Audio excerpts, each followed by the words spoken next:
Hey everyone, welcome to episode 17 of the Mid-Geek Crisis. My name is Joe, and my partner in crime, Pedro, Cautious Online. So if you didn't notice, guys, we were not here last week, and I apologize. We had a little miscommunication. I was out of town. People were sleeping. If Joe was out of town, who were the people sleeping? I don't know.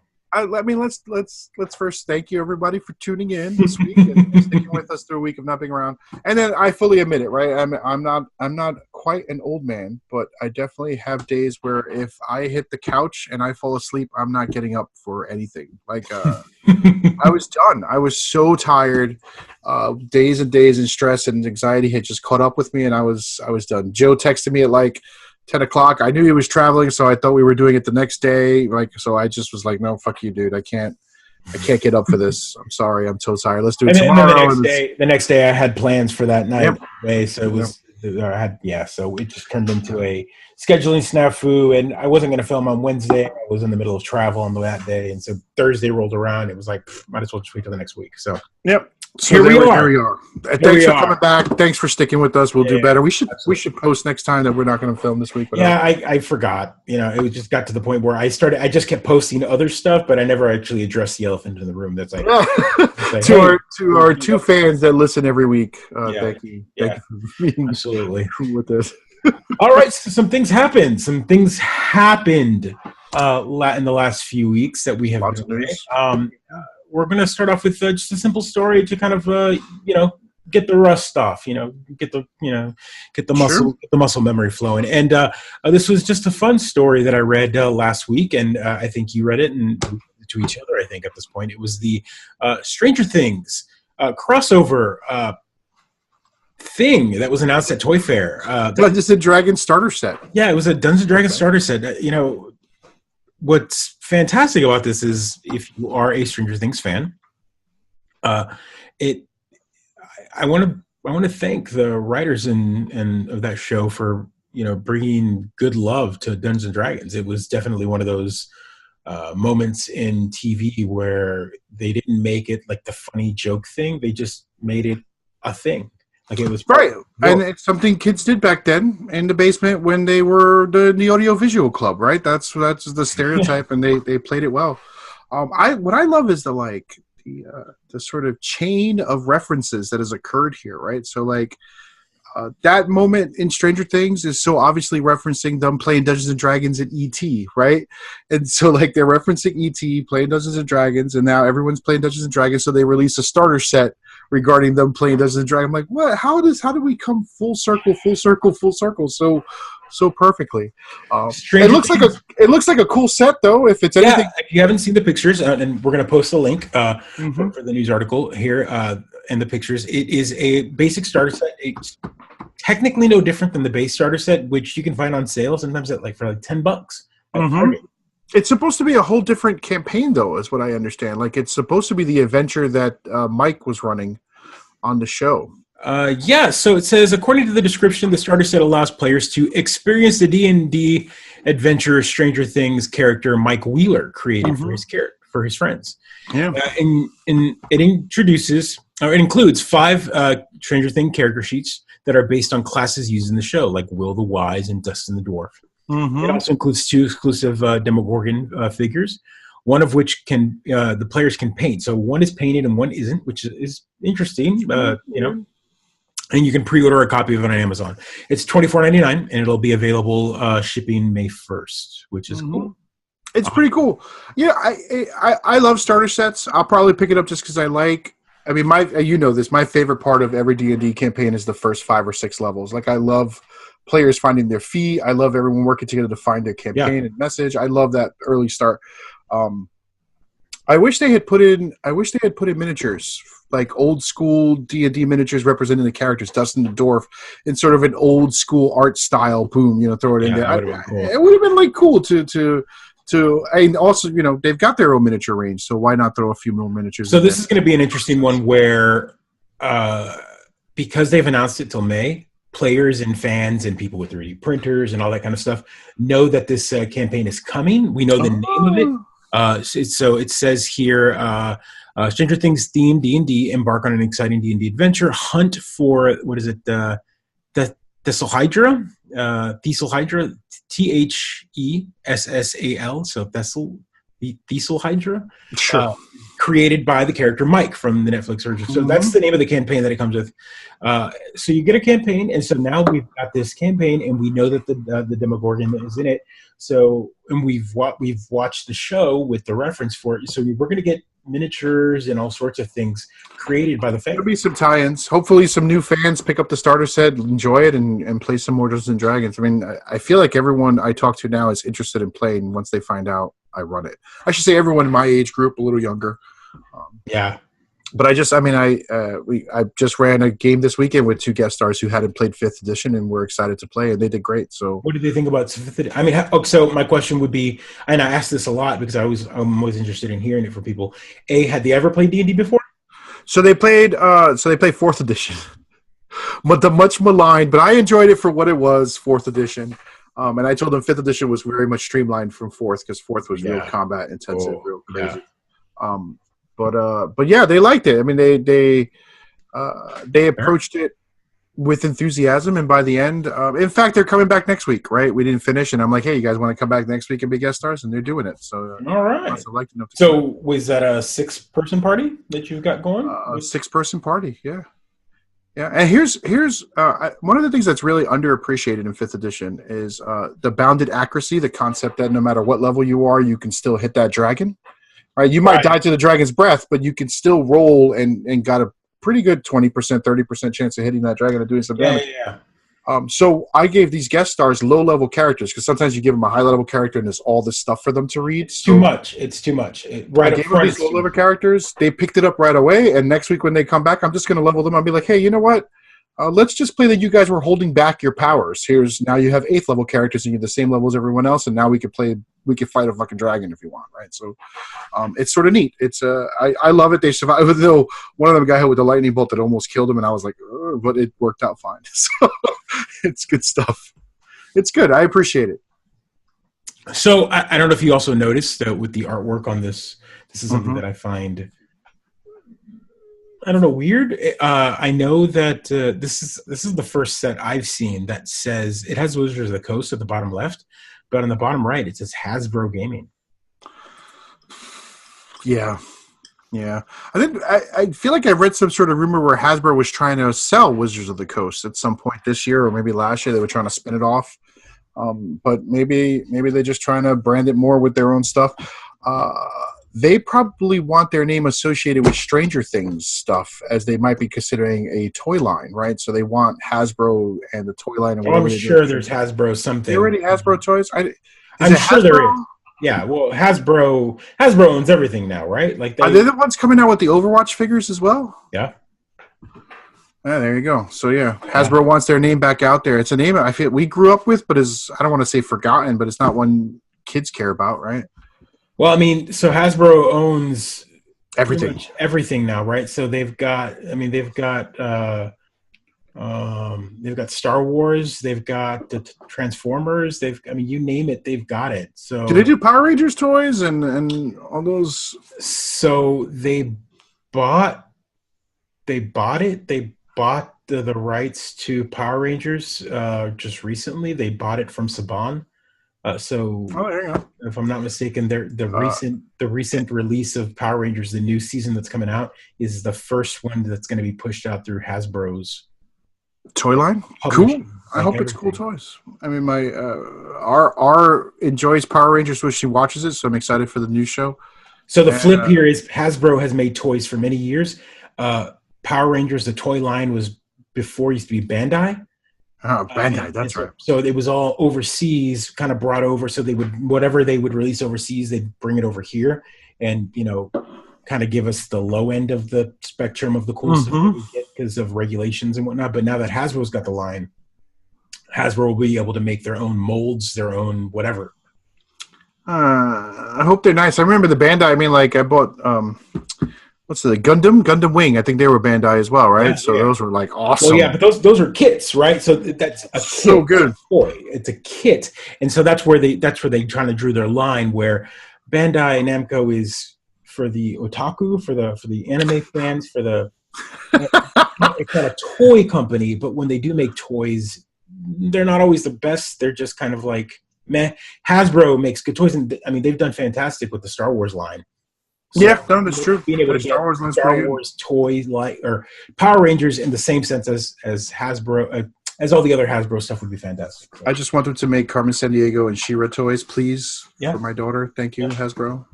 We should be getting She-Ra toys soon, which is a big mistake on their part. That are not $150 collector edition toys that no one can get. It would be great. I'm going to complain about this no more. No more. Yes.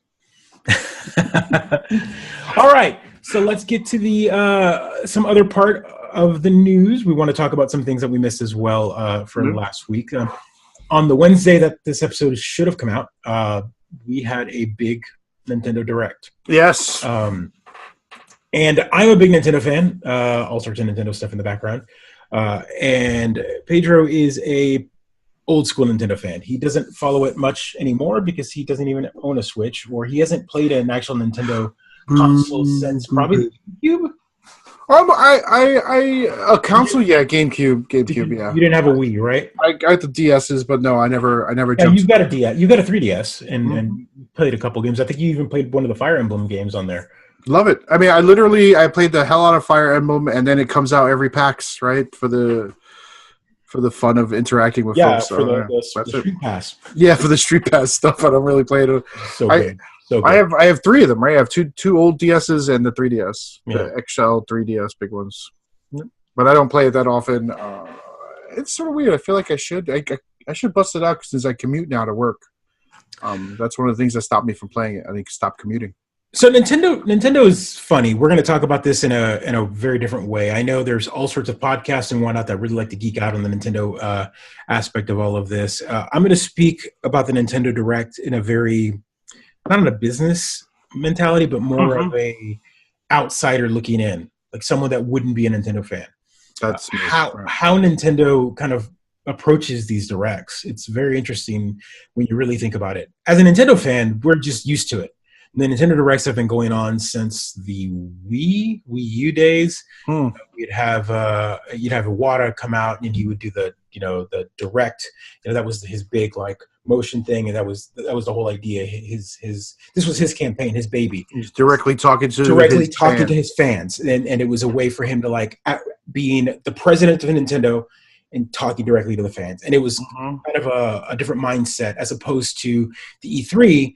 Where you drag the big CEO from his big glossy chair to come and address the fans. And in reality, E3 is not the fans; he's marketing executive, marketing executive. So the directs were kind of like bringing the gods of Olympus down to the lands and like, here's what we will give you, kind of thing.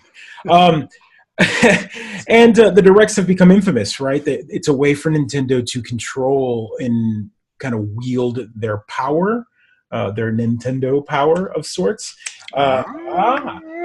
Almost like exactly that. Like if you grew up with Nintendo, once a month, if you had a subscription, if you were one of the rich kids that had a subscrition to Nintendo Power.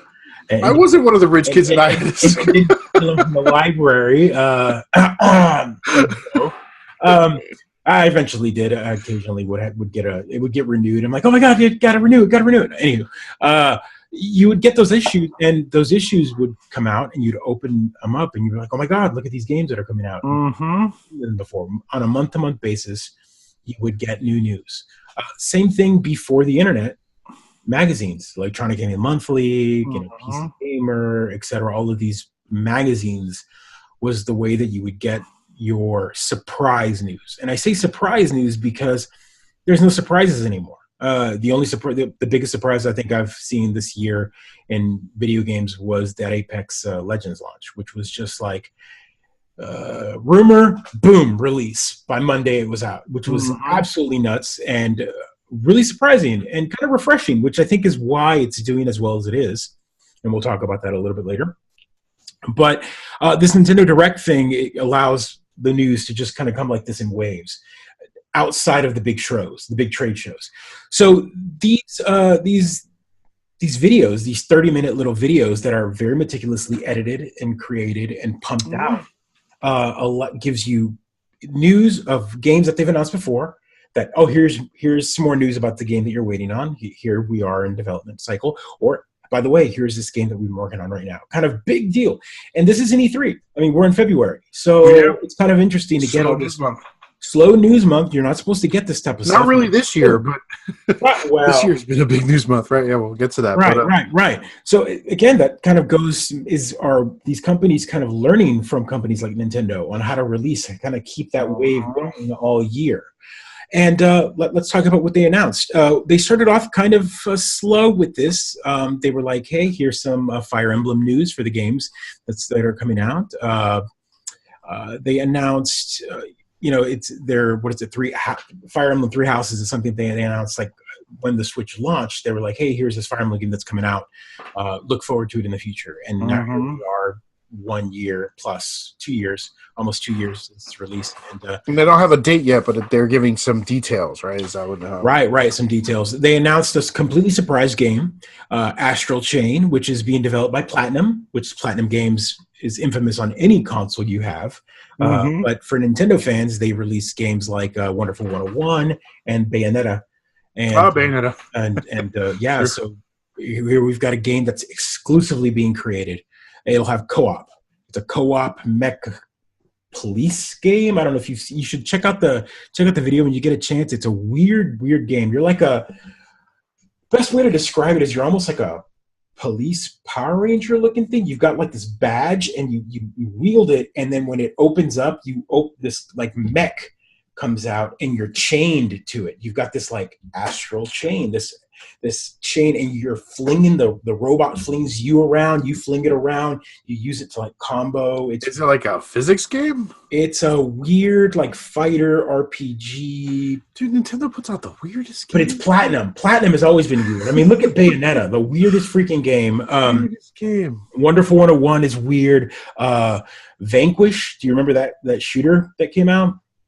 No. That's one of the big ones. It came out on 360, PS3.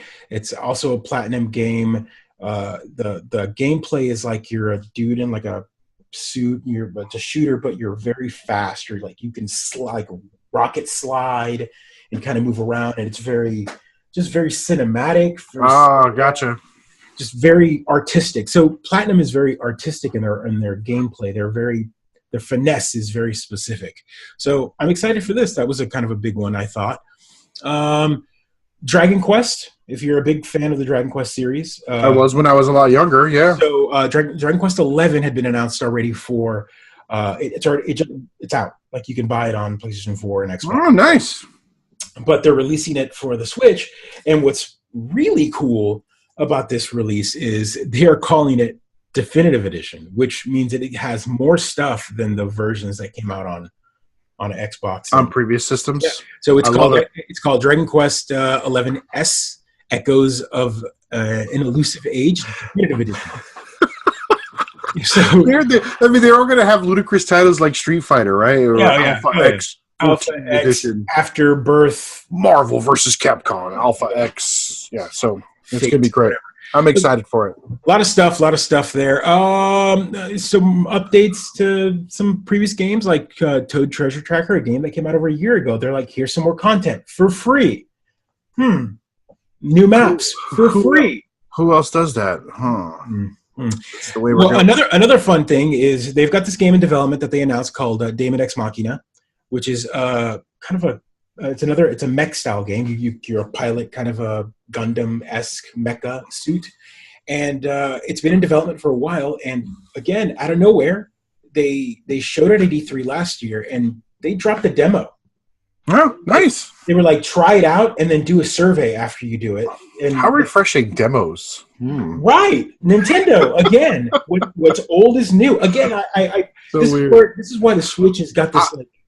I will say that if you have Ex Machina in your name at all, you're too edgelord for me. It's so awesome, right?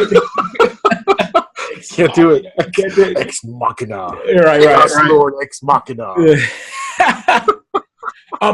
Another one that I found was interesting is we knew this was coming, but they dropped Final Fantasy IX right after it. So boom, you could download Final Fantasy IX. It's going backwards, right? Yeah. So the PlayStation 1 version, Final Fantasy nice. was released, so you can download it immediately right after the Direct came out. Final Fantasy 7 is coming out March 26th. You know, I feel like you're really burying the lead here on what dropped that was mind-blowing. Don't tease our... So it'll be the first time Final Fantasy 7 is on a Nintendo console. You know, that was the game. And if you remember the controversy to that game is that was the game that Square had promised to make for Nintendo, and they did not like that they were limited to the cartridge aspect on the Nintendo 64. So they canned their contract with Nintendo and then turned around and developed it for the Sony PlayStation 1. I had no idea that there was that much controversy. See, I wasn't privy to any of that stuff. I was too busy playing the games, right? Yeah. So that was the big controversy back in the day. The big rift of Square back in the day. The last big game they released was Mario RPG on the Super Nintendo. And then after that, they were like, all right, we're going to release more games. What's your next console? And they're like, oh, we're working on this Nintendo 64 thing. Oh, cool, let's work on it. So they developed Final Fantasy 7. They were working on it for the 64, which is, if you look at the graphics of Final Fantasy 7, you know how Cloud has got the big box arms? Yeah. It fits that Nintendo 64 kind of aesthetic for sure. I never even considered that. I just thought it was like a weird thing they did back then. Yeah. So that's why. It's because they had. Is this the 150th version of Final Fantasy VII released? So they've released only the same version over and over again. Okay, all right. They've never added. They've never had like a no. We're all waiting for that reboot that Square announced like 5 years ago. They're like, oh, the remake. That's never coming. Square, whatever. Kingdom Hearts only took them 15 years to make. Everyone's pretty excited for that. I've heard some good news. Yeah. Again, I'm trying to get through this real quick just because I feel like some of this was so much. A Yoshi game is being coming. The Crafted, it all looks like paper craft. Just get to the Tetris Battle Royale. So a lot of games. Rune Factory, if you're a fan of the Rune Factory. I love the first Rune Factory. I think I played Rune Factory 1 and Rune Factory 2. I mean, this is sort of a neat idea where you're like town building and also a little bit of Stardew Valley farming building and relationship building with the town, and then also killing monsters. Like it had... Yeah, a little bit of both. It wasn't just chocolate and peanut butter. It was like chocolate, peanut butter, and ice cream all mashed together in this beautiful flurry. And I loved it because it was, on my old DS, I think is what I played it on. So I mean, like, it's one of the games that I it'll be my must buy for the Switch. Because it's four re-released, right? And then 5. 4, and then they at the end of the video they were like, oh, and also Rune Factory 5 is in development, which means it's coming out for the Switch. So again, every time I play Stardew Valley, Stardew Valley has that as well. It's got the sort of combat and the relationship and the town building, and it's like I love that whole combination for portable games. Like I mean, it's great. So I talk about these directs and the big news. The day that they announce it, usually about 24 to 40 hours before, they're like, "Oh, direct coming in 3 days, 2 days, whatever." And the news hype began, and everyone wanted the news for Animal Crossing. They want the next Animal Crossing. They're waiting. They're drooling for it. I mean, that was what everyone wanted. I can't wait to arrive in town and realize I owe Mr. Tom $40,000 for my house and. Or $40,000. What do they call them? Like bells. That's it. Yeah. Oh, let me help you out, poor person. Now you're in debt to me forever. Tom Nook. Oh, Tom. So one of the other things that again they control what they're releasing. Their own. All their games that they publish, but then they had a big, small like what do they call it? Where they show one video after the other. What is it? Sizzle reel. Yeah, they had a quick sizzle reel of all these games that are coming out, and some of them were just like, oh, this is coming out. What? Wait a minute, this is coming to the Switch. Big one was Bloodstained, Ritual of the Night, which is created by Iggy, which is Castlevania. Right. Is that the Xbox Live game that's free this month? So Bloodstained they released 2 games. So this is from the creator of Castlevania. He had a falling out with Konami, kind of like the creator of Metal Gear had a falling out with Konami. Everyone hates Konami. He decided to say, F you. I'm going to make my own Castlevania game, with hookers and blow.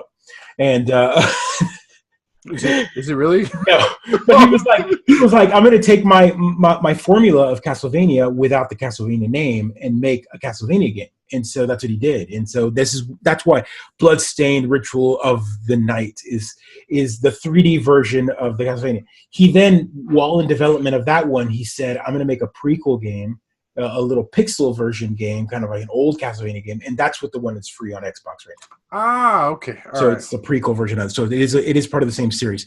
But I will admit that Dead Cells got me all hot and bothered for playing those Metrovania sort of style games again, because it's Dead Cells such a perfect simulator for it. It gets you there, but doesn't quite fulfill it. So I'm like, oh, now I need a story. I need more. Yeah.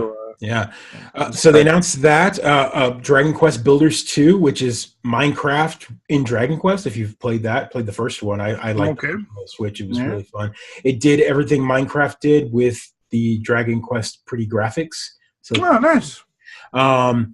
Dead by Daylight, which awesome. Classic one. They're announcing that on Switch, so that's coming out in the fall. Grid Autosports is a racing game, whatever. Hellblade. And then Mortal Kombat 11. The new Mortal Kombat 11 is launching on the date of. Fuck you and your sports games, whatever.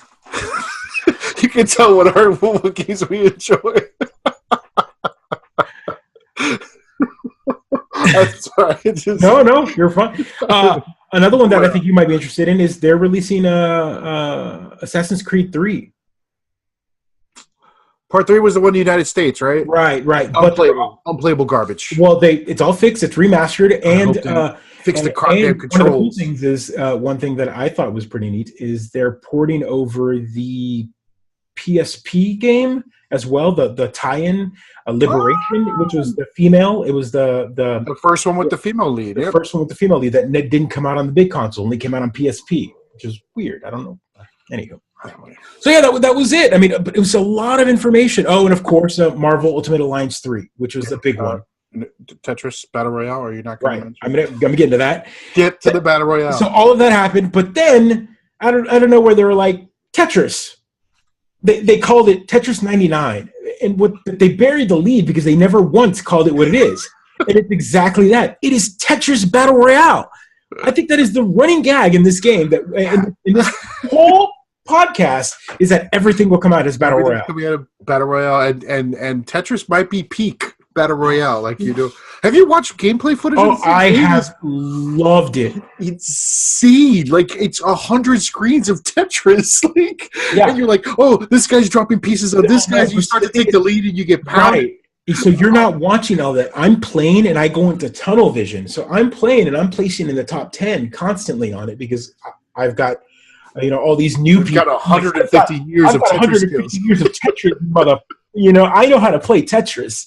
I play Tetris on the fast tap method, or you hold it down with it? Oh, dude, I'm like, I go 1, 2, boom, 1, 2, boom. I'm dropping, boom. Oh yeah, no. I don't do this holding down thing where it goes slow. And I'm like, boom, I'm dropping. Too slow. This is the way you win tournaments. But I love the pocketing pieces. Of course, newer versions of Tetris allows you to do that, where you pocket a piece, you hold it. Hold it, and then build up to the 4-line Tetris, dropping on everybody. Yeah. It's fantastic. I'm jealous of it. Like, I'm like, oh no, now I don't have a Switch to do this because. And of course, it's free. Yeah, of course it is. It's Tetris. How can they charge any money for Tetris? Also, battle royales are always free, right? You always have free to play. Free to play battle royale. Oh God, it's so good. Funny. Tetris battle royale. What's next to it? Like Super Mario Brothers Battle Royale, Smash Brothers, Super Mario Brothers Battle Royale will be amazing. They come like in land. And you can buy all the skins, like it sells itself, man. And then like you can cross over with like Pokemon Battle Royale. No. All they have to Pokemon Battle Royale would be like a Nintendo Battle Royale. Well, that's what Ultimate Smash is, right? So all they need to do is in a direct at E3 or something, they go, by the way, Smash Battle Royale mode, where like you drop in and it's like, what? It's like 25 people on a giant map and you smash and you just like mess, like, oh, what? Everyone's gonna go boot. I mean, I can't believe they don't have that ready. I'm sure they do. We're giving away a game a week here, people. Like, just tune in for our ideas here about Royale Smash Brothers. I mean, you've already got the biggest crossover game on the planet. Like, everybody's in that game. Then just add a battle royale mode to it online.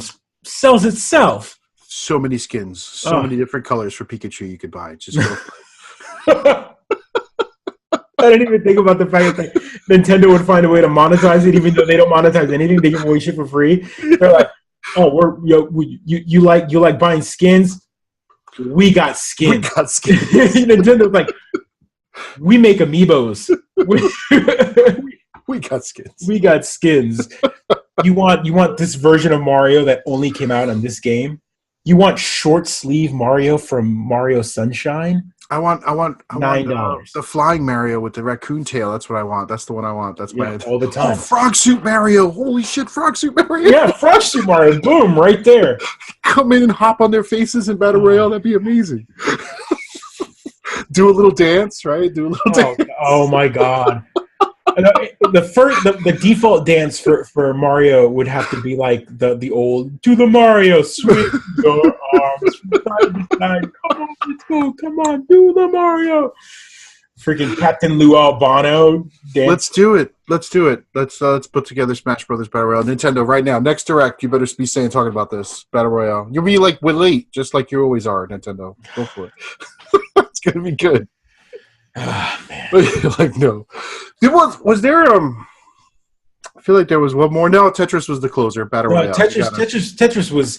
They announced that in the middle of the Direct, and honestly, they were like, "Oh, by the way, here's this free game." And, at first, I was like, "Oh, cool," and then I downloaded it, and I was like, "Is this Battle Royale? It's $99. Oh my god, you're finding it's $99. It's 100. It's 100 V. It's 99 plus you.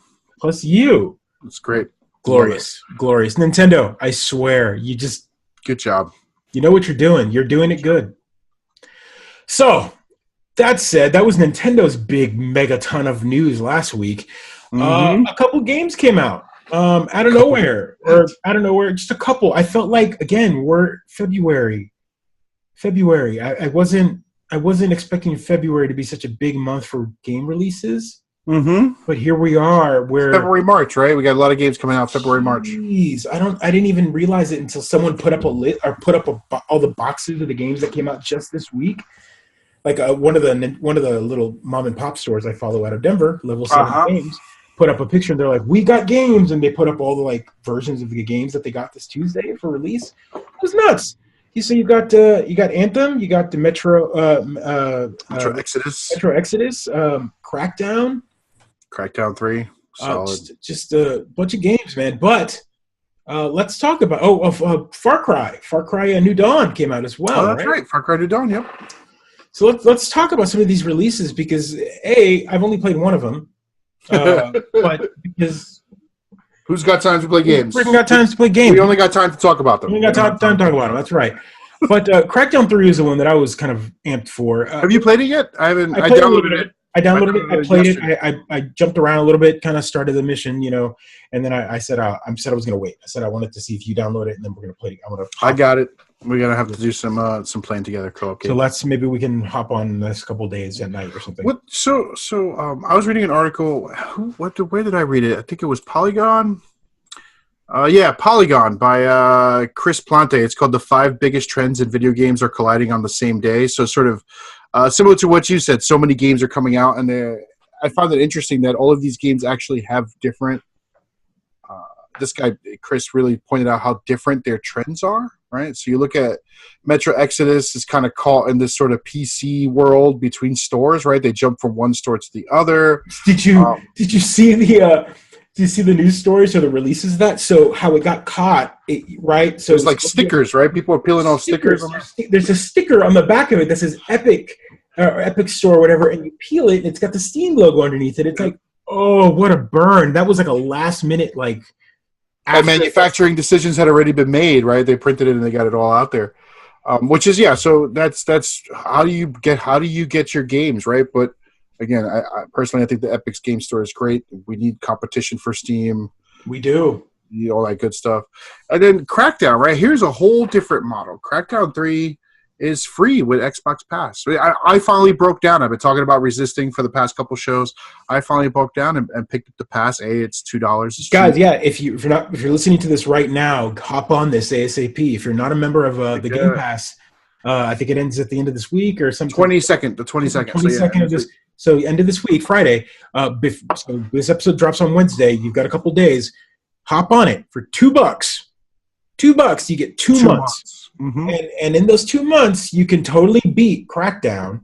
You can totally play a couple of games, some get back on your back catalog of games you might have missed out. But that's a huge, huge bucket of win there. I mean, what does that say about development? Like, I know that. So, what it says about Xbox Live, I think you talked about this 2 weeks ago.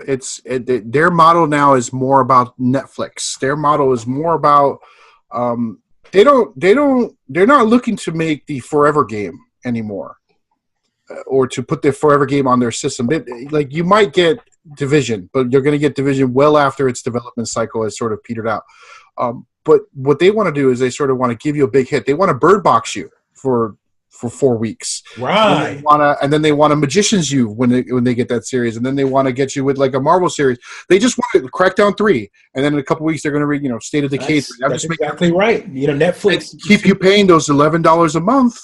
Will you not even think, oh, here's a new release, I get to play it for a little while, and then I can move on to another game and be done, or play an old game in the catalog? Look, let's be honest here. We live in a subscription-based world now, where I'm willing to pay $11 a month for my Netflix because I'm constantly getting new TV in the exact increments of TV that I want.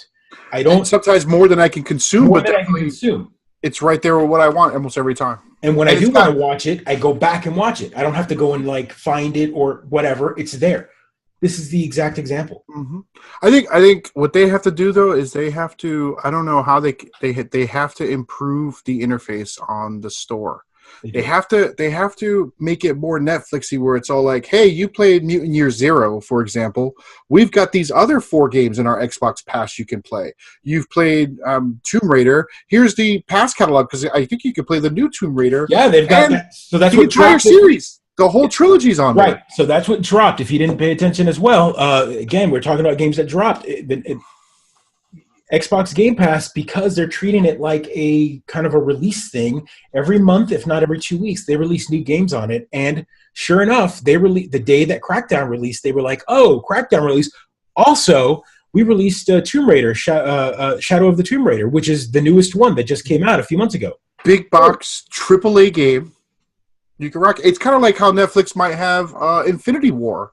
Yeah, for a short time period you can enjoy. Incredibles 2 just came out on Blu-ray, and then like a month or like 3 weeks or 2 weeks after it came out on Blu-ray, boom, it was on Netflix. You can consume it as much as you want.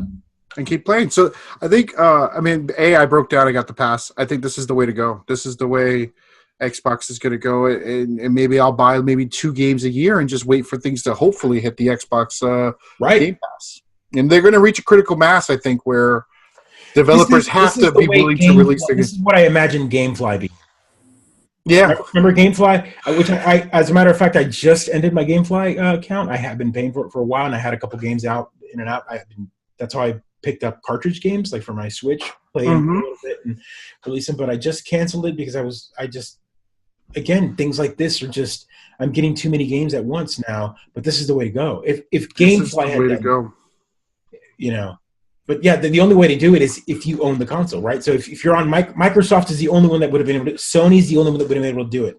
Is subscription based on their own system. I don't know why Sony hasn't taken a look at this. Everyone else is. Nintendo's already doing it. I mean, they're not doing it on new games, but heck, they just gave you Tetris for free, and then they've got their old NES consoles on there. So when you purchase their $10 a year subscription, they give you access to like the NES store is what they're calling it, or whatever. They're basically, you load it and it's got a bunch of NES games, old regular emulator. Every month they're adding 2 to 3 games. So this month they added Kirby's Adventure and Super Mario Brothers 2. So now you've got part 3, part 1, and part 2 on there, and it's a way for you to play these games again. But they're not releasing so many that you wouldn't be able to sit down and play it if they release only 2. So right, isn't that what happens? You have the biggest selection in the world, and then you end up playing none of them. Yeah. So if they release one or bite 2, size, you start seeing the value of it. Right. So rock on. I mean, Microsoft. I think I called it. I called it months ago when I first experienced it. I said easy prediction. But yeah, it is. But I'm just saying, it's something that people were sleeping on. I think Game Pass is one of those things that people were like, oh, this looks cool, but whatever. And now you're seeing games like Crackdown, day one, come out on it. Yeah, State of Decay too. A couple months ago, you got that one. You got Mutant Year Zero, which I was excited for on the PC, and boom, it's right there, $2. Yeah. I'm probably going to burn it out in 30 days and never go back to it. But I paid $2 or $1 for the month of playing, so it's going to be genius. And then I'll be playing Crackdown 3. They have a few co-op games I might be checking out there as well. So yeah. I know you're pushing for that Pirates game, and I know that it's one of those games that I think Jordan said it on our VR episode. It's one of those games that when it came out, it was like crap.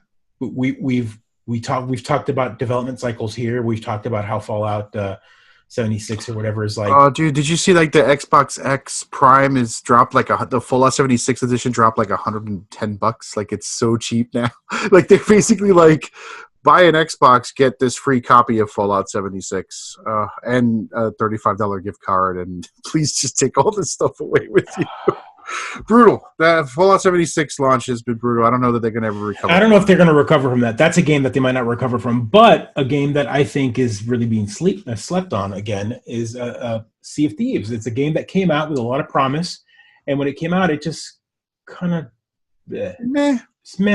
But as the patches have come out, and as Microsoft is holding on to it and really pushing it on the kind of making it their mass player game on the Game Pass, you now can get Game Pass, you download it, it's a way for 4 players to hop on and play this like ever-changing world. If I can get my idiot friends to play it, I'd totally give it a try, right? Yeah. So we'll get our idiot friends to download it. We'll hop them on the $2 pass, give them 2 months of it. Heck, I'll throw the $2 at them. Here. That's what I got to do for V. I'm going to do that for my brother. Get him $2 at him. Yep. Yeah, I'll buy him a coffee. And then this model is dramatically different, dramatically different from Be Nice. Dramatically different from Anthem, right? Which just launched, and I can't stop. I'm trying to bring us back on track. V, if you're listening to this, which I know you are, I love you. Many apologies. Delicious coffee. Many apologies, brother. Many apologies.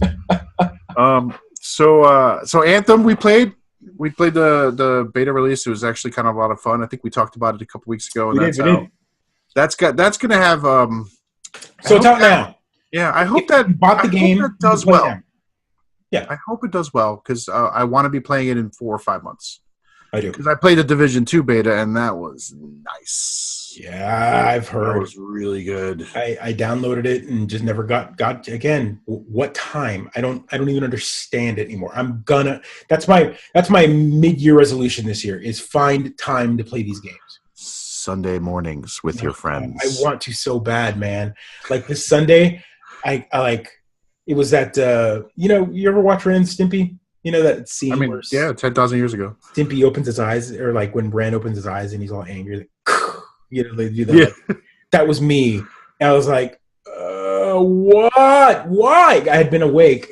Like I felt like I'd been awake for a week because the travel and all of that, and then I went to Dallas for work. And so by the time that weekend hit, it just hit me like a truck. And Sunday, I didn't even open my eyes until 10. I was like, what just happened?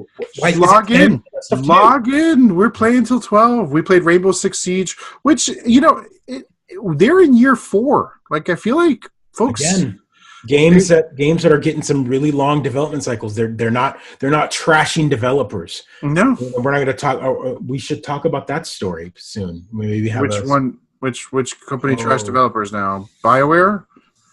No, wait. Activision? Activision Blizzard. That happened last week, too. That was a big one. It makes me sad when companies like that lay off people just to meet Wall Street demands. Like, it just makes me...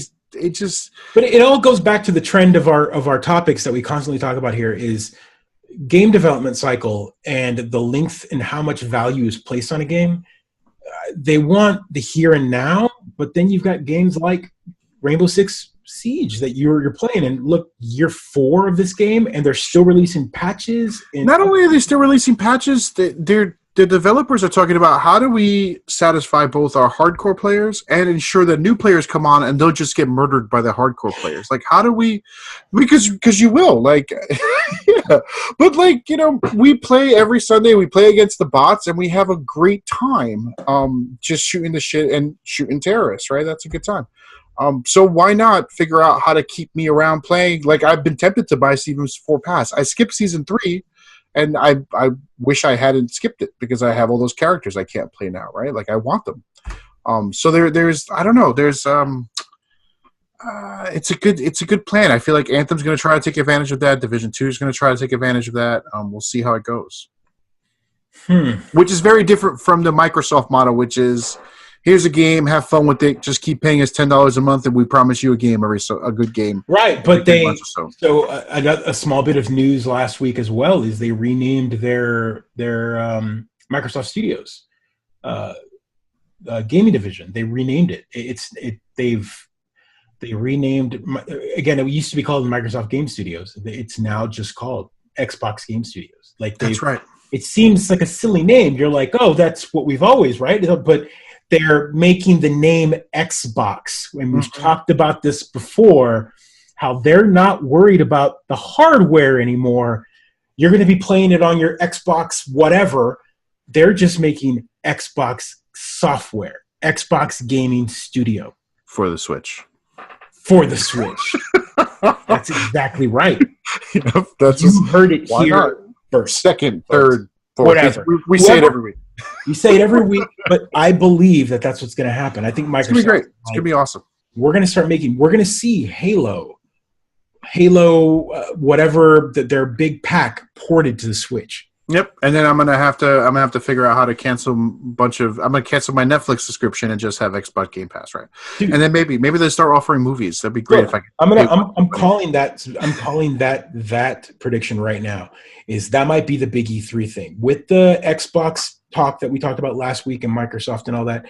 And with the name shift from Microsoft Game Studios to Xbox as being the Xbox Game Studio, them owning Halo and them already having kind of a prepackaged, still continue to release updates for that Ultimate Collection. You think they're tying the bow, getting all that piece of software, and then going, how do we do this? How do we port over the biggest franchise Microsoft face to another console without making it exclusive anymore, but making it the face of Xbox? Oh, dude. Master Chief on the Switch, portable. It's a way for Microsoft to make their handheld and be on another system. It's going to be awesome. I can't wait for that. I can't imagine it. I can't imagine it not happening. Well, I mean, I agree with you. So, like, we just got to find someone who doesn't agree with us, and then we can argue with them because I can't. Of course, they're going to do that. And it's going to be a day one release on their Xbox Pass right after they raise the price of it $2, right? So, that's what I would do. I mean, I charge $12 a month, $13 a month for the right to play Halo. It's already on the Xbox Pass, and for existing the old ones you'll be able to log in and download on your Xbox app from the Switch or whatever. Tie your account over to it, kind of like you tie your Netflix account to it. And you download this game on the Switch because you already own it. You already own it. Beautiful future. Yeah. So love it. So what else we got? Okay. So we've talked about games. We've talked about things that have come out. We can talk about. No, we're not going to talk about Apex Legends because we already know that it's demolished. We're going to wait for that for next week. Yeah. Let's talk about that for next week because we're watching the story kind of unfold with the amount of like subscribers they're getting and the amount of people they're banning for cheating and 16,000 and counting. It's nuts. The ever changing world of Battle Royale is always happening. I'm just going to play Tetris for a little bit. Let's talk about the final nail in the coffin for Netflix Marvel. And today they canceled The Punisher and Jessica Jones. It's official. We knew it was coming. This is an easy prediction. We had talked about it on a previous episode. We're like, why are they not announced? Why did they not cancel those two? And why? It's just weird. The timing is weird. the Punisher ended its like they released their season, and then we knew the cancellation was coming. Jessica Jones hasn't released its season 3 yet. They've already canceled it. They've already canceled it, so I hope they wrapped everything up. I imagine they must have known that all the cancellations were coming while they were filming, and I don't know. It's sad. I mean, I would have placed Jessica Jones as my favorite of the arcs and the series so far. Yeah. It's great. I'm sad it's going away. It was the toughest to watch for the first season. That was a brutal one. It was a brutal season. I remember pausing it. I remember telling you, I'm like, hey man, I can't get through this. Like this is hard. Yeah. Hard stuff. And it was emotional. And that's what I'm gonna miss. I'm gonna miss the fact that these shows at one point in time made me feel. Because I'm all broken inside, and I forgot. I've forgotten. No, man, like these shows. I turned to my wife, and I'm like, "Is this what it's like for you all the time? Is this what is this? Look for a kid. Tell me how to feel." Yes. So yes, they definitely all of them evoked different feelings. I thought Jessica Jones had evoked the strongest, right? The strongest coming at you feeling.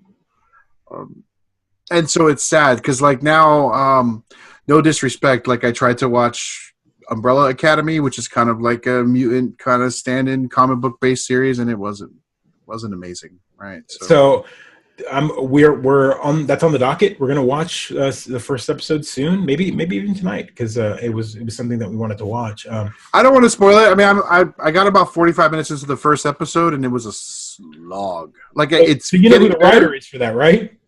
It's like a Chemical Brothers singer. Is that My Chemical Romance? Yeah, My Chemical Romance. That's it. Lead singer to My Chemical Romance. He's actually a big comic book writer. It looks like it would be a really good comic, and one of the things that's it is a comic. That visually the TV show copies the comic, I think, and sometimes those scenes are jarring. I don't know. It hasn't grabbed me like I thought it would, like other shows have. How many episodes are you in yet? I haven't finished the first one. Couldn't get through it. This is my third time to actually finish it. I still haven't finished it. I mean, granted, I'm like narcoleptic the minute I put on a TV show after 10 o'clock, but no disrespect to narcolepsy, but like I totally will be like right away. It comes on and I ass out. So I'm an old man. I'm my father. How weird is that? I've become my father, and that I will sit on the couch and be like, I'm going to play it. Sarah makes fun of me because I'll fall asleep playing video games. Like I'll be playing a Dead Cells level. I'll be playing a Dead Cells level, and like there'll be a moment where I pause for a second. I feel for you, man. That's that same feeling. It's like we're like, kids are down. Chores are done. I'm gonna grab my controller. I'll load it up. Unload. All right, here we go. We're gonna play some games. I'll put my headphones on, or I'll join chat. Load. Done. It's so sad. And then I'll wake up like, oh, what? Oh, shit. Fuck, I guess I'm going to go to like. I guess I'll play video games tomorrow. It's so sad. It's so fucking sad. And I mean, I've done it where Sarah's like, why are you just running into the wall? Like, because I fall asleep. Like, oh my God. It's just pathetic. It's so sad, but we try to get our gaming in and we still can't manage it, right? I'm surprised I don't fall asleep on this recording sometimes. I feel like I'm going to get there as well. So man, that's adulthood for you. Adulthood for sure, man. Like that's kids. If anyone 10 years younger listening to this is it. This is your future. I posted that post on our Facebook page where the meme where like you'll have all the money in the world to buy all the games. You just won't have the time to play. No time, and you can't buy time. It's the only commodity that's only freaking time. You can't do it, man. Like I feel like I've done it. I've got enough income that when a new game comes out, I'm like, I'm just gonna buy that motherfucker. There we go. I go and buy it. Yay! And you put it down, and it sits on a shelf, and it does not spark joy. It's just like I can never play this game. I don't have time.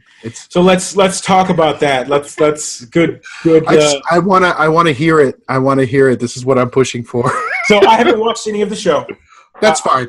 I haven't watched any of the show. The memes were everywhere for that Netflix window of time, kind of like we've talked about, and it got to me a little. And I am not a person that likes to get rid of stuff, but at the same time, when I purge, I purge. Oh boy, I'll trash bags of junk out. I'm all about purging because I'm all about methodical reorganizing, of my stuff. Mm-hmm. And I was at PAX South, and I sent text to Pedro, and I was like, "Hey man, I'm picking up some pins. Have you seen the pins?" They're like, I'm thinking about getting out the pin game, and I'm like, "What?" You know, I took great offense to it because backstory here. Joe and I got into the Penny Arcade pin game together, right? Yes. Like it was our first PAX East together. It was the first second PAX East. Our second PAX East together, and the first one they launched the pins, and we just went nuts, right? It was a very small set, very small amount that year, and it was great fun going around collecting them, playing all the games to get them all, talking to folks that collected them, right? It's all great.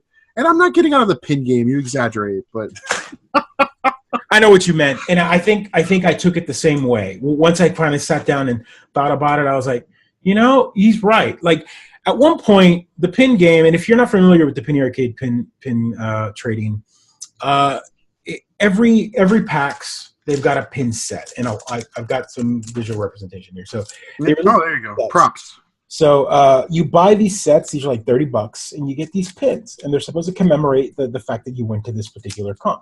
So this is the pin for the 2015 PAX East, and then they give you a couple characters. Mm-hmm. You know, here's a 2016 set. You know, here's a 2017 set. You know, like these are. You got to show off your 2013 set. You got to show off. That's put away. So that said, these pin sets cost money. So I will tell you, just right off the bat here, all of this sitting on my desk right here is about $120. Oh yeah. Mm-hmm. That's $120 just sitting on my desk. Still in the wrapper. Still in the wrapper. The cardboard, yeah. That's for the cardboard. We've got $12 to $15 right here. We've got $12 to $15 right here. Yep. Spider Blade. Oh, is that a Super Mario Brothers one? It's Luigi variant. Luigi. So, again, and so Penny Arcade has got big enough that at first they were just at the conventions, and then they started getting licensing from a lot of other video game manufacturers. They were like, "Oh, make your pins, and we'll put them part of the series," and they become more collectible because they're part of this overarching collect them all kind of. And they're like limited runs. They only show up at certain events, and exactly. So Nintendo, even Wizards of the Coast, they had a Dungeons and Dragons one. Like every big company out there has had a pin. And then they started doing the limited edition pins where you could buy a set like this. This is the 4 set for that particular PAX, but then they would release the limited edition, the single pin, the single limited edition pin for that particular convention, for that particular run. So that year is a limited edition, and it's limited to 1 or 2 depending on the pin. And it makes it fun, and it makes the purpose of it is it's called Penny Arcade pin trading. I mean, it's actually in the name. It says pin trading. You're supposed to trade them. And the idea is you buy them. So I'm going to talk about that. You buy them, and then you're supposed to hold on to them, and then eventually trade them off, right? So you buy more. That's why I have all these sets, because these are extra sets that I could use for trading later. It's the quickest way to get 4 pins. You spend $30 as opposed to $15 per pin. As opposed to etc. You're able to get 1 pin, and there are events that you can go to where you do pin for pin. So they usually boards, people will drop a pin, take a pin, drop a pin, take a pin. And so it makes it fun because that way you could trade simple ones, like you're looking to complete a specific set, or you're looking for that pin from a specific event or whatever that you didn't go to. The problem is, and I'll get into the downside of it, is no one wants to get rid of their rare pins, right? So you're going to get a lot of fodder. You go and all the unwanted pins are all there. All of the same pins over and over are there. So once you start, if you don't get to those events quick enough, by the time you're at the end of the line and you get up to it, it's all the same pins you've already got that you're trying to get everyone else. And now there's dollar values associated with rare pins, so of course no one wants to trade them, no one wants to move them, things like that. Right. So, long story short, Pedro said he's going to get rid of the pin game. What he meant was he's going to go through his pin collection and start trading out the ones that he doesn't want. Either sell some or the ones that don't have any real meaning to him. And I thought long and hard after he said that, and I went through my Rolodex of pins because I'm big into it. You've gone harder than me, yeah. Yeah. And I decided, you know what, he's right. And I started pulling out all these rando pins that were part of sets that I really had no love for. Connection to, yeah. I was like, dude, I don't need these. So I started going through. And so at PAX South, I went through, and perfect example was they have a Mario Kart set. The Mario Kart set can only be completed or bought. It's 12 pins in the set, actually 13, but I'll get to that in a second. It's 12 completely in the set, and you can buy a box. It's $220 to buy the box. And that'll give you more than enough pins to complete the set. And because they're blind boxes. They're blind boxes. Two per box, and you get 22. No, yeah, I think it's 20 boxes. No, 15, something like that. It ends up being about 30 pins, give or take, 15 boxes. Pins. Yeah, 15 boxes. That's right. So you get all those pins, and then you can complete a set of 12, and then you've got a bunch of extras, and then people trade. So I said, I'm not going to buy a single blind box. I'm going to go through and trade for every single one of them because people are doing the exact same thing. They're buying these boxes, and they're getting doubles of everything. So there's got to be a way for me. They're going to look to trade, yeah. So, and that's what I did. And I was able to complete my entire set except one, which is the 13th pin. And the only reason that was 13 is the only way to get that one is either A, buy a whole box or trade for it, which is a rose gold peach, like a complete rose gold peach. But it's the same figure as a peach on our cart. And so people are like demanding tons of pins for that. I only saw one. I only saw one at PAX South, and the dude had it pinned to his backpack, and he was like, "Oh, I got it because I bought the box, but then I've got all these other ones to trade." So he had the entire set, and plus that. I felt proud because I took a bunch of pins that were just sitting there collecting dust, not sparking joy, and traded them. And what is it? The KonMari? Is that what they call it? Yep. And I'm going to do the same thing. So I've got all these pins. So I've been doing that. I've been collecting, kind of pooling all the pins that I'm going to trade. And I'm going to have my box or my bag, and I'm going to throw it in my. And PAX East is going to be a great event for that. It's going to be just like trade. I want to go after. I want to get just every I want to get repeats of the Dungeons and Dragons pins. I want to be able to give them to my players. Like I just want a ton of Dungeons and Dragons pins, as many as I can get. So those are the hard ones, right? I know those are the hardware ones. Those are the hard ones to get because people will trade the Penny Arcade characters, like Gabe and Tycho, constantly. But the stuff like anything with a D20 on it, anything that's got a what is harder high demand, high demand for sure. Totally. So good. And it sounds to me like doing that first part, right? Much like they have phases. The Mondo Kari method has sort of phases. You did that, and now you're KonMariing a lot of other stuff you own, right? You're sort of eliminating a lot of your nerd stuff. I love it. It's the best. Good for you. That's going to motivate me to get rid of all my pens. I have a big sack of them. They're just over there. They don't collect dust because I keep them covered, but they're just over there not.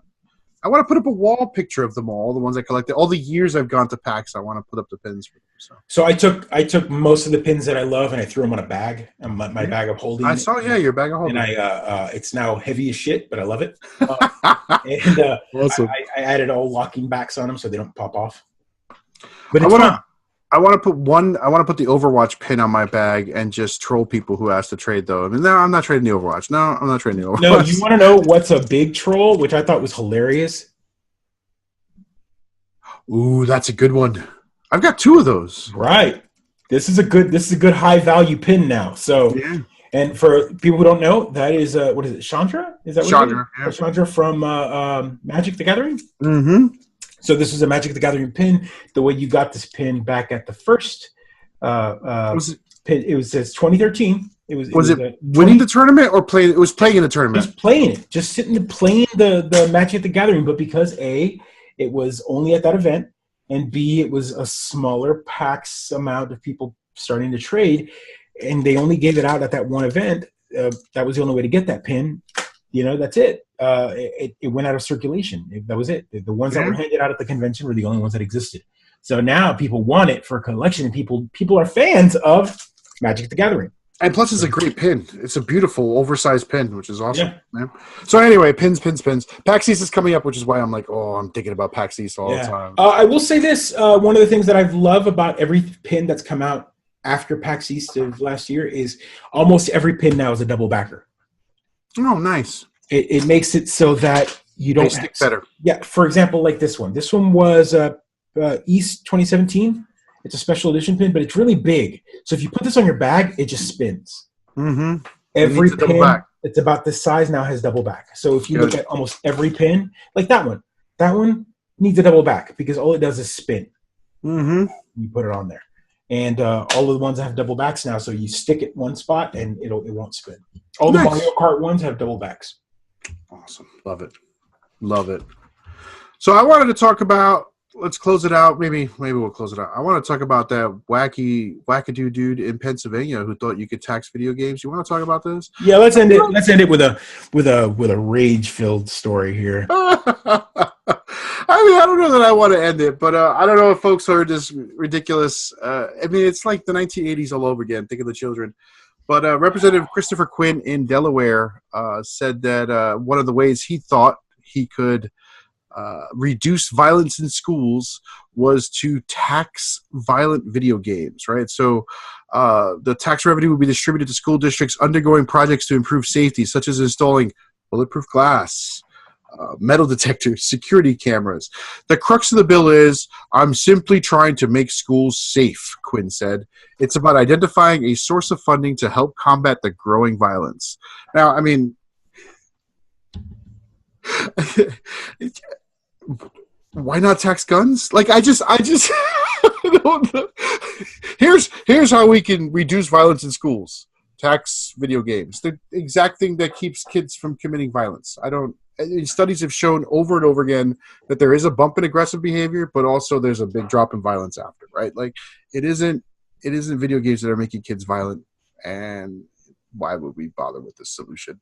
On top of that, how do you define a violent video game? Is Super Mario Brothers violent? I know that you're stomping on turtles and stuff. That's animal cruelty, and it's right there, violence, boom. I mean, Fortnite you tax, right? Obviously, because there's some violence there, but it's goofy cartoon violence. Would you Smash Brothers? I guess you'd tax. It's right? punching. That's punching. I don't know. Everything has violence. I can't think of a game that doesn't have any form of violence. Animal Crossing. It's funny that was the one that popped in my head too. I was like, planting. Unless you count the violence of a capitalist system oppressing your character. Tom Nook. But I just, we've lived long enough. Capitalism is okay. Capitalism, that's fine. No hate mail on capitalism, please. But I mean, I feel like we're old enough now as older gamers, right? We've grown up in the video game age. We've watched these idiots come back and keep blaming video games our grandparents blamed comic books, right? So like all these weird things. We had this battle. And we won. And I thought we won it, and here we are again. What was his name? The dude from Florida, Jack Thompson. Oh, Thompson, yes. That's a name. That's a name that brings back joy. Where did he wind up? Penny Arcade battled him directly. Remember? That's right. They engaged him directly. That was a big deal back in the day.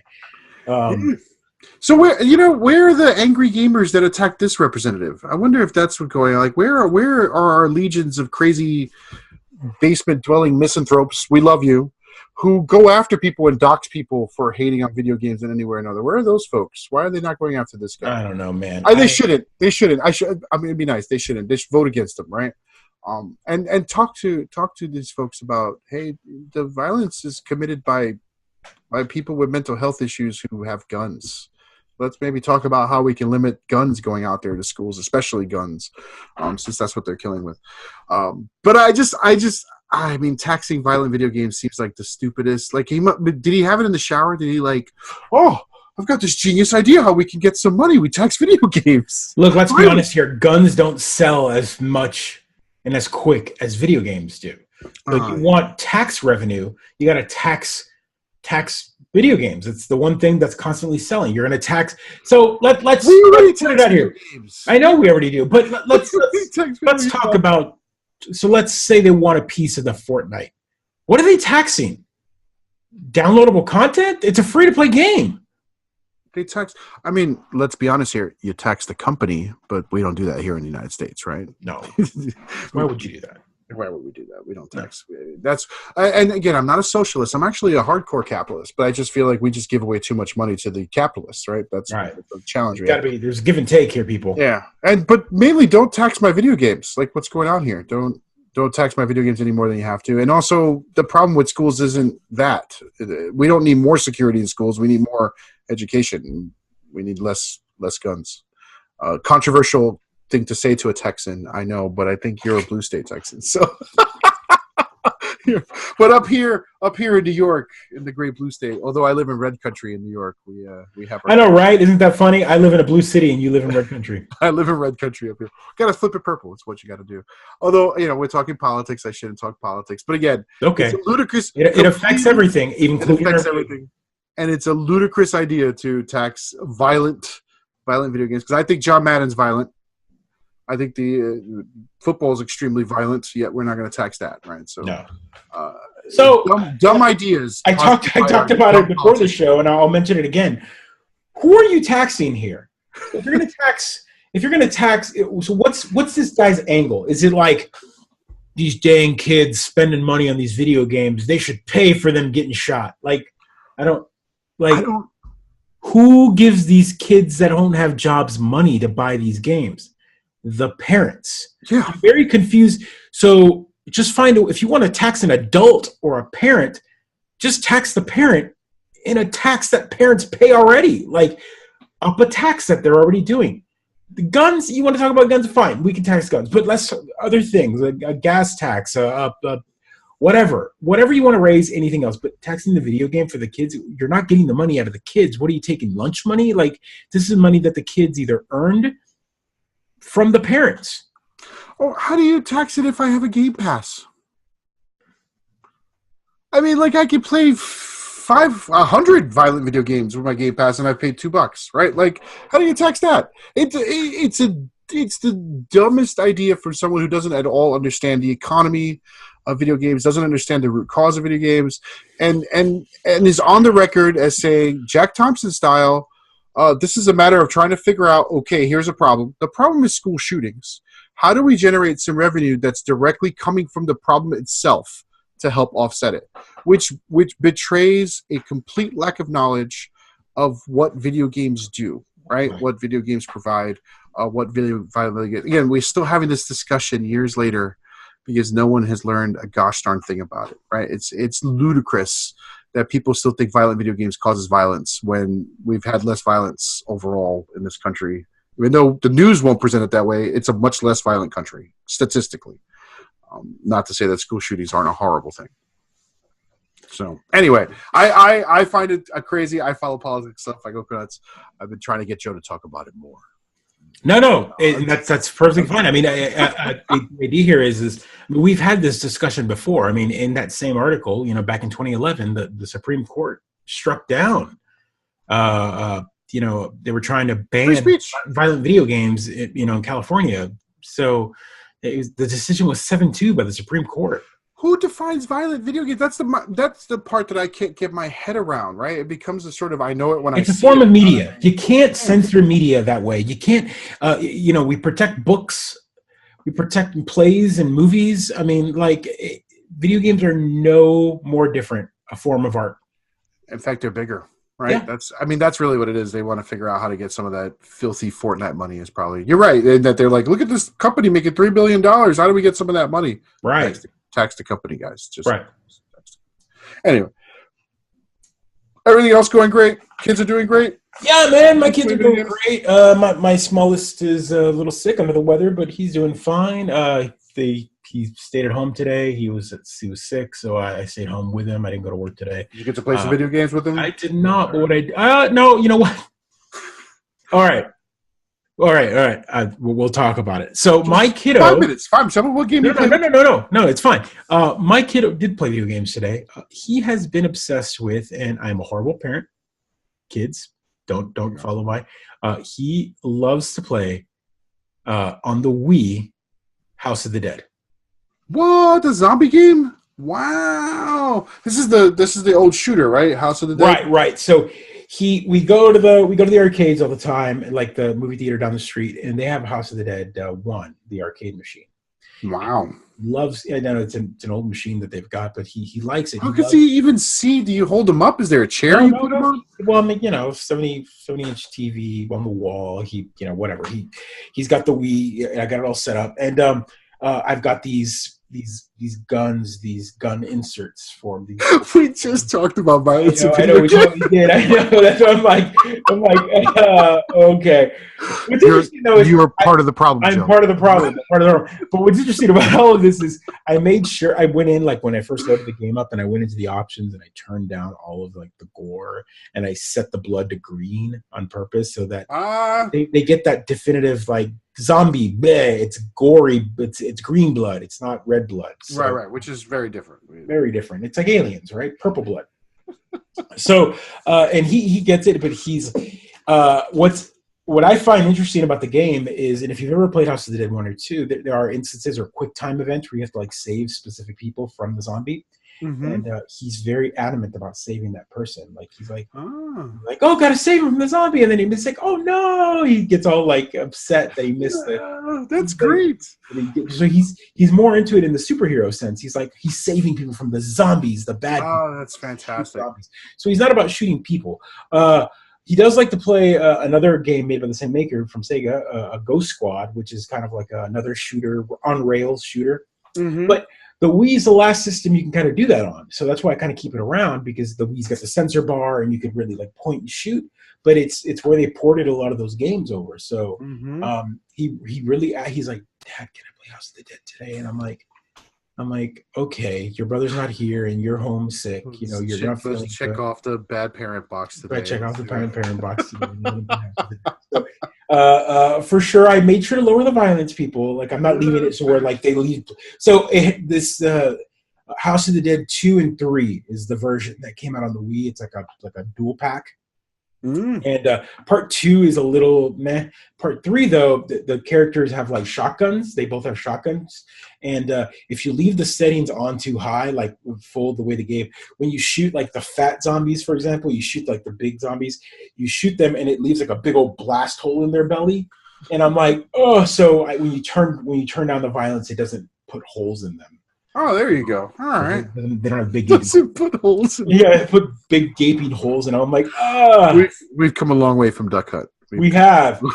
Although he constantly asks me, he goes, hey, can we play Duck Hunt? And I'm like, I'm working on it, kiddo. So there's a just to kind of make a roundabout turn on retro gaming. Sure. There's a guy that was back in October of last year. He released a mod for the ROM for Duck Hunt to play on modern TVs. Oh wow! He found a way to get it to work. A lot of work. He there's a whole article on it. I'm going to post it. I'll send it to you so you can read it. But essentially, he found out that everyone always thought it was the light gun and the CRT TV, the timing, and why it wouldn't work with an LCD. But he went in and adjusted the timings, and then he found that the zapper. The NES zapper, the photosensitive bulb that's in there is outdated. He then updated the bulb in it, or used a third-party gun, one of the newer, like I got one right here that I just bought. So it's a hardware and software issue. So this is like a third-party zapper made for the NES, but that looks like a first-party zapper, but exactly. It's a third party made by Tomy. And it plugs into an NES, and it looks like a first one, but the bulb in this is more modern, right here on the barrel. And so they said that you could use this, but it doesn't feel as nice, or you could pull the bulb out of this and put it into the old one, and you got your original hardware. There you go. It's a better, flashier bulb in there, and it works. And you load that ROM on your original NES using specific things like an EverDrive or whatever. I love the idea that you're torturing your kid. You won't let your kid play Duck Hunt because the timing's a little off. So you're like, it won't work. It just won't work yet. You've got all the pieces there. I love like games. So that's a guilty pleasure of mine. I'm a big fan of the arcade experience. I love going to arcades and playing and dumping quarters. It's one of my favorite things. I love doing it with R. It's one of my favorite things in the world. I pick her up and we just dump quarters. Oh God, it just feels so satisfying. It's good. My favorite moment is we found a free arcade machine in like a doctor's waiting room. They had like a free arcade machine with old games in it, and she was like, "Oh, can I play?" And I'm like, "Yeah, sure, go play." And she's like, "I need a quarter," and I'm like, "Oh, God bless you, child. You know the rules of the game." And I was like, "No, you don't. Just push the one-player button. Like, go play, go enjoy." That's awesome. Yeah. No, yeah, exactly. So I've enjoyed that. And one of the earliest games that I could play with the kiddos, sadly, was shooting games because they didn't have to. There wasn't any real mechanic. They just picked up and pointed. And so, I will fully admit that one of my most frustrating experiences playing video games with my child is playing Gauntlet, because she will take everything and then run straight into all the ghosts because they disappear when they touch her, right? So she thinks she's killing them. But it's dropping your health. Yeah, it's just dropping your health for sure. She's like, "Daddy, I'm dying. I'm like, "Well, go get some food." I'm like, "Wait, you're taking everything. What are you doing? All the keys, everything." And I'm like shooting, like, ah! So it was not a very enjoyable experience. But yet again, that's one of those fun moments of co-op with your kid. Oh, yeah. The Lycan games seem to be one of those games that I could sit down and play with them for a little bit, and they get amped up, they shoot at stuff, and that's awesome. Yeah. So Duck Hunt, I introduced them. I've got an old CRT right there. I plugged Duck Hunt to that one. I've got two of these. I got one here and one upstairs, and I've got an old NES plugged into that. And so which one of your dumb friends you convinced to carry that CRT? I did. I carried it I can do it now. Up the stairs. Yeah. I've carried it like multiple times, actually. So, but yeah. Things were like 400 pounds. That one's only about 160. All right. It's only a 25. It was a 27-inch one. Oh, only. That was like top of the line back then. That was the biggest. They were. I know. I was there. I know. Ludicrous. Those 34-inch Sony Wegas are like 350 pounds. To get one now, you're paying $1 a pound, right? You can't even find a functional one out there or pieces. No, I'll be honest with you. Now, when you look on like the Craigslist or the Facebook Marketplace or whatever, people will pay you. Oh wow, nice! They'll pay you to come and get out of their garage. So, like the dream in Texas, I think should be we set up like a party store, right? A pop-up video game place, just a bunch of CRTVs, and we just charge people to play like old CRTVs. Why not? Why don't we do this? What's going on? People need to play games together. We need to get together on this. I agree. I agree. But my kiddos love it, and so they play old games on there. And I plugged in my PlayStation 1, and I put in Time Crisis, and then I plugged in. That's another shooter, right? Time Crisis. Yeah, it's a Time Crisis. Time Crisis 2, Time Crisis 3. I'm a sucker for those at the arcade. Yeah, exactly. That's exactly right. So I'm a sucker for them. So the fact that there's home versions of them and they're pretty good is the fact that's why I did it. That's pretty sweet. So I like to have those old Lycan games because it's older tech that you technically can't do on newer machines, but we're finding ways to do it now, and it's a way to still get that arcade feel. There you go. Good deal. Nice. See, I like ending talking about our family, right? Sure, absolutely. Anything with you and R? Oh no, we've been. You know what? We just went back to what is the game called? Race the Sun. Mm-hmm. She remembered it again, and she's back to playing it. She's like, I like this game because it's so. She just rocks it out. It's left and right. She does the whole moves and tries. I love watching her play these games. Now that you've got Pass. Lucky's. I have to go to all the Lego games are on there too now on that pass. So I have to get one that she likes playing. We tried to play the Star Wars one together. She didn't really enjoy it all that much. So maybe I can find one that's Marvel superheroes that she wants to play. Right? That's a good one. Yeah, so that's what I want to rock out. Lucky's Tale is on there too. That's the one that I mentioned a few episodes. Oh right, yeah. That's a good one. It's a good, easy third platformer. We gotta. You know what? I gotta put that on. What game should I delete to make space for that? Oh, right, Apex Legends. I'm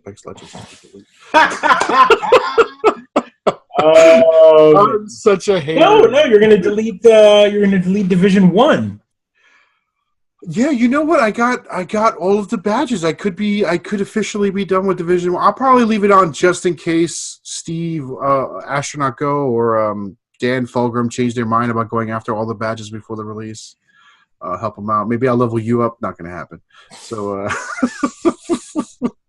I don't know. I think we got all the gear. Yeah, that's true. Maybe they'll have one last event that'd be worth playing before they do the big release for D2. Yeah, maybe. I'd surprise if they would have maybe like an event that leads to it. Maybe like a really cool. It's supposed to. It happens like months after, right? I mean, this is essentially Fallout. I don't know why they're calling it Division. I mean, I know why they're calling it Division 2, but it's essentially Fallout. But it's Division 2's got a real post-apocalyptic feel to it, which I kind of enjoy. Because I'm a sucker for a post-apocalyptic game, because that's where I think we're headed anyway. So. Is that a genre? I don't. Post-apocalyptic game. It's just it's real life. It's the worst timeline. It's the life we're living. It's the niche. It's the niche. Such a niche game. I've never heard of that genre. I've never heard of any game about post-apocalyptic. Come on. They're all Crackdown 3, is that post-apocalyptic? That's post-apocalyptic, right? It's more like dystopic cop future. More authoritarian. Oh, there we go. All right, yeah. So again, also where we're headed. So it's great. That's good. Video games predict the future once again. Anyway, I mean, I don't know about anything with Terry Crews running around going woo, as totally a better future. Next week, Crackdown 3 and Mutant Year Zero reviews from me. We'll see how that goes. Yeah. We'll sit down and play some Crackdown this week for sure. I can't imagine not to. It's too easy. And what's great about that game, and again, that's why I'm telling everybody, go pick up your Game Pass. Microsoft, pay me. Please go get it. Pay your $2. Get 2 months. Go download Crackdown, because from what I heard, it's fun arcadey nonsense. You jump in, you're jumping around. All the Crackdowns were ludicrous, right? So you can't. There's no depth. I mean, there's depth and no depth. Like, it's a fun game that you could sit down and put a couple hours in and feel like you've played a game. Or in my case.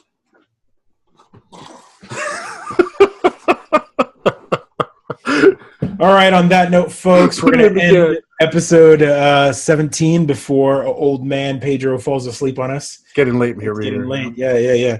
Absolutely. Guys, again, like, subscribe, share, please. Heretofore is the opening act here. Heretofore is our music. Tell us if you want any changes. Do you like the logo? Do you like the sound? What do you want us to change? Do you want me to find a way to cut that intro? Maybe 15 seconds. Make it a 15-second intro song. I would like that. You like that? Okay. 20 seconds. 20 seconds. 20 seconds. Find us on the internet. Cautious on Twitter. Afroman on Twitter. Right. So yeah. The Afroman on Twitter, and of course follow the Mid-Geek Crisis at all of our forums. Go to themidgeekcrisis.com to find us where we need to go. Share, push out our podcast. I'm seeing some good numbers go up. We've got some good followers on YouTube. We're getting there. Oh, cool. We're in the 70s now. We're getting there. So might need to have some sort of event to get us to 100. Maybe we'll have some live recording or a live viewing or live. That'd be fun. Video game stuff. We gotta plan something. We gotta plan something out. That's what we're gonna do. Yeah, March. Yeah, let's get it going. Pre-PAX big show. Pre-PAX big show for sure. All right, guys. Episode 17 in the can. Have a good one, guys. Thank you very much.